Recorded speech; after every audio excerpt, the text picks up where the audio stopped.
नमो भगवते वासुदेवाय नमः। जय श्री कृष्ण, राधे राधे।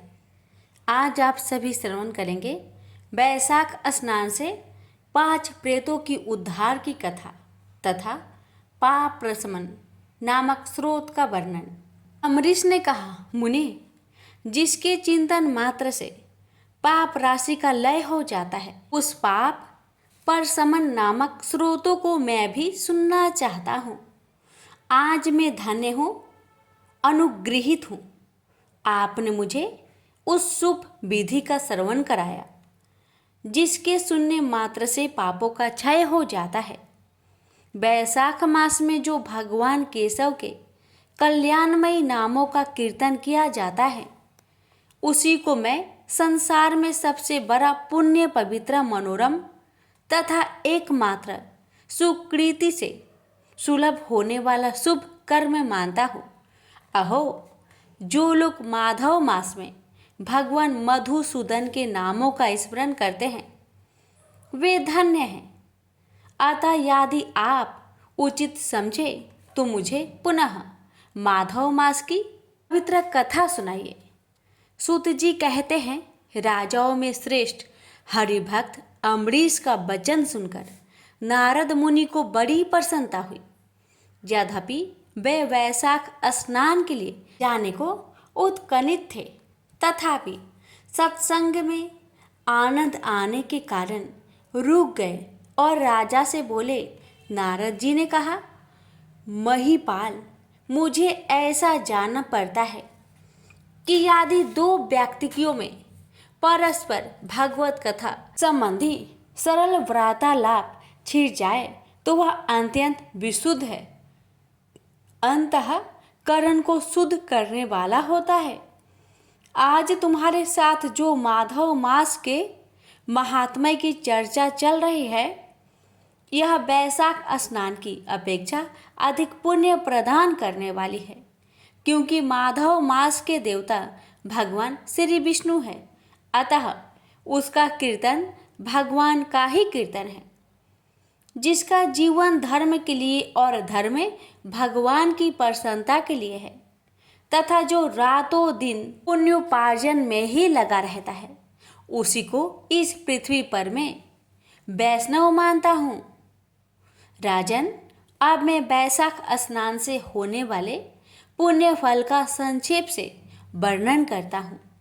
विस्तार के साथ सारा वर्णन तो मेरे पिता ब्रह्मा जी भी नहीं कर सकते। वैशाख मास में डुबकी लगाने मात्र से समस्त पाप छूट जाते हैं। पूर्व काल की बात है, कोई मुनीश्वर तीर्थ यात्रा के लिए प्रसंग से सर्वत्र घूम रहे थे। उनका नाम था मुनि शर्मा। वे बड़े धर्मात्मा, सत्यवादी, पवित्र तथा समदम एवं शांति धर्म से युक्त थे।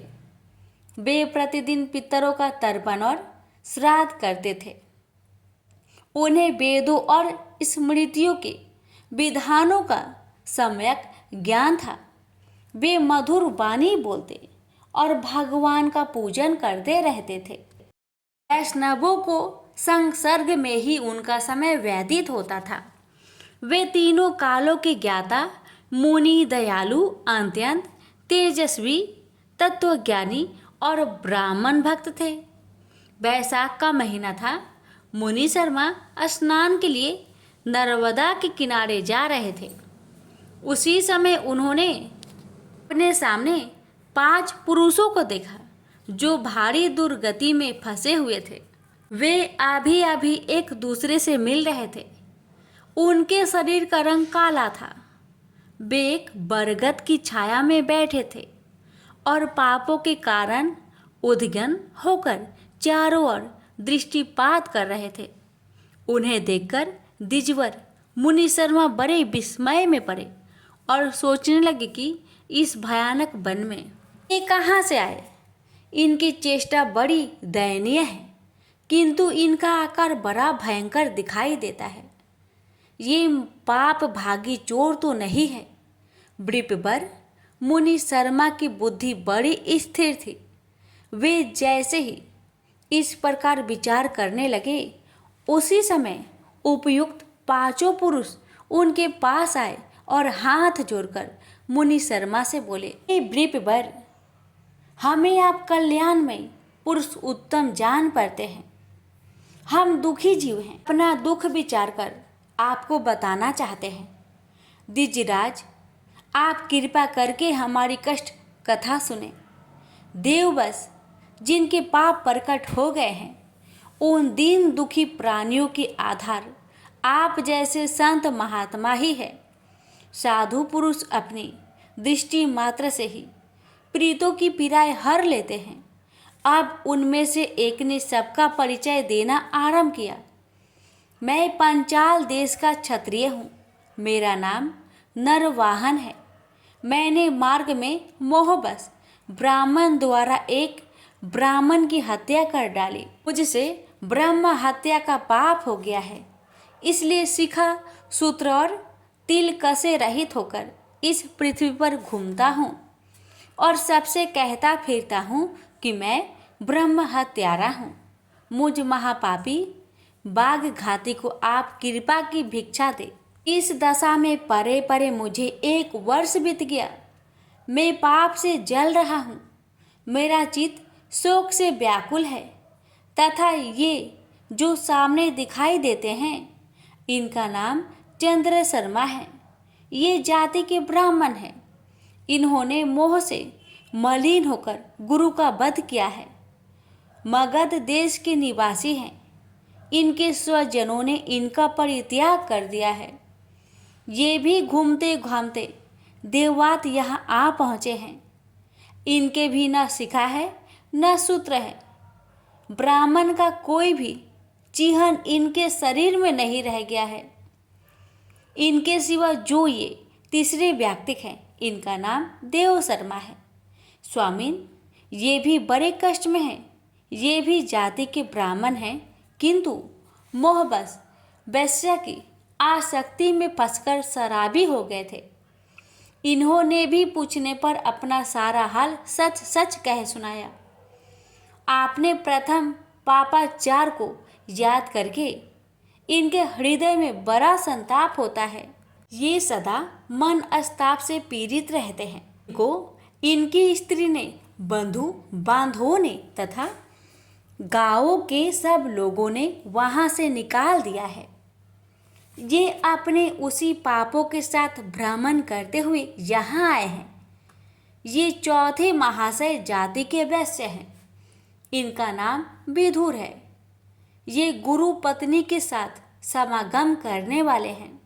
इनकी माता मिथिला में जाकर वैश्या हो गई थी।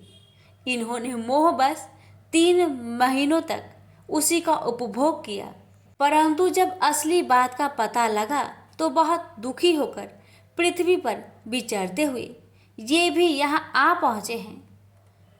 हम में से ये जो 5वां दिखाई दे रहा है, ये भी वैश्य ही है। इसका नाम नंद है।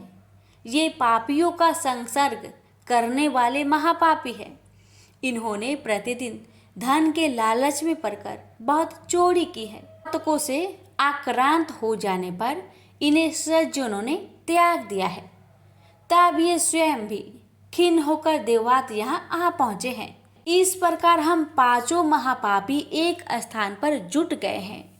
हम सब के सब दुखों से घिरे हुए हैं। अनेकों तीर्थों में घूम आए, मगर हमारा घोर पातक नहीं मिटता। आपको तेज से उद्दीपत देखकर हम लोगों का मन प्रसन्न हो गया है। आप जैसे साधु पुरुष के पुण्यमय दर्शन से हमारे पातक को अंत होने की सूचना मिल रही है। स्वामीन, कोई ऐसा उपाय बतलाइए जिससे हम लोगों के पापों का नाश हो जाए। प्रभु, आप वेदार्थ के ज्ञाता और परम दयालु जान पड़ते हैं। आपसे हमें अपने उद्धार की बड़ी आशा है। मुनि शर्मा ने कहा, तुम लोगों ने अज्ञानवश पाप किया, किंतु इसके लिए तुम्हारे हृदय में अनुताप है तथा तुम सब के सब सत्य बोल रहे हो। इस कारण तुम्हारे ऊपर अनुग्रह करना मेरा कर्तव्य है। मैं अपनी भुजा ऊपर उठाकर कहता हूँ, मेरी सत्य बातें सुनो। पूर्व काल में जब मुनियों का समुदाय एकत्रित हुआ था, उस समय मैंने महर्षि अंगिरा के मुख से जो कुछ सुना था वही वेद शास्त्रों में भी देखा। वह सबके लिए विश्वास करने योग्य है। मेरी आराधना से संतुष्ट हुए स्वयं भगवान विष्णु ने भी पहले ऐसी ही बात बताई थी। वह इस प्रकार है, भोजन से बढ़कर दूसरा कोई तृप्ति का साधन नहीं है, पिता से बढ़कर कोई गुरु नहीं है, ब्राह्मणों से उत्तम दूसरा कोई पात्र नहीं है, तथा भगवान विष्णु से श्रेष्ठ दूसरा कोई देवता नहीं है।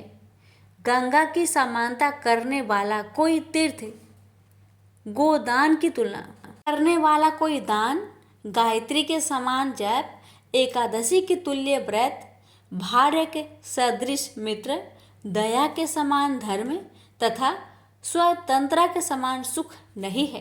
राह सत्य से बढ़कर आश्रम और सत्य से बढ़कर सदाचार नहीं है। इसी प्रकार संतोष के समान सुख तथा वैशाख मास के समान महान पापों का अपहरण करने वाला दूसरा कोई मास नहीं है। वैशाख मास भगवान मधुसूदन को बहुत ही प्रिय है। गंगा आदि तीर्थों में तो वैशाख स्नान का सुयोग अत्यंत दुर्लभ है।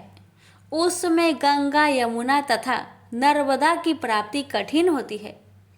जो शुद्ध हृदय वाला मनुष्य भगवान के भजन में तत्पर हो, पूरे वैशाख भर प्रातः काल गंगा स्नान करता है। वह सब पापों से मुक्त होकर परम गति को प्राप्त होता है।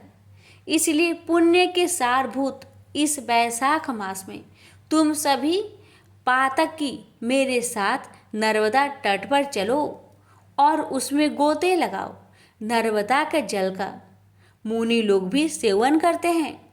वह समस्त पापों का भय का नाश करने वाला है। मुनियों के यूं कहने पर वे सब पापी उनके साथ अद्भुत पुण्य प्रदान करने वाली नर्मदा की प्रशंसा करते हुए उसके तट पर गए। किनारे पहुंचकर ब्राह्मण श्रेष्ठ मुनि शर्मा चित्त प्रसन्न हो गए। उन्होंने वेदोक्त विधि के अनुसार नर्मदा के जल में प्रातः स्नान किया। उपयुक्त पांचों पापियों ने भी ब्राह्मण के कहने पर ज्यों ही नर्मदा में डुबकी लगाई, त्यों ही उनके शरीर का रंग बदल गया। वे तत्काल स्वर्ण के समान कांतिमान हो गए।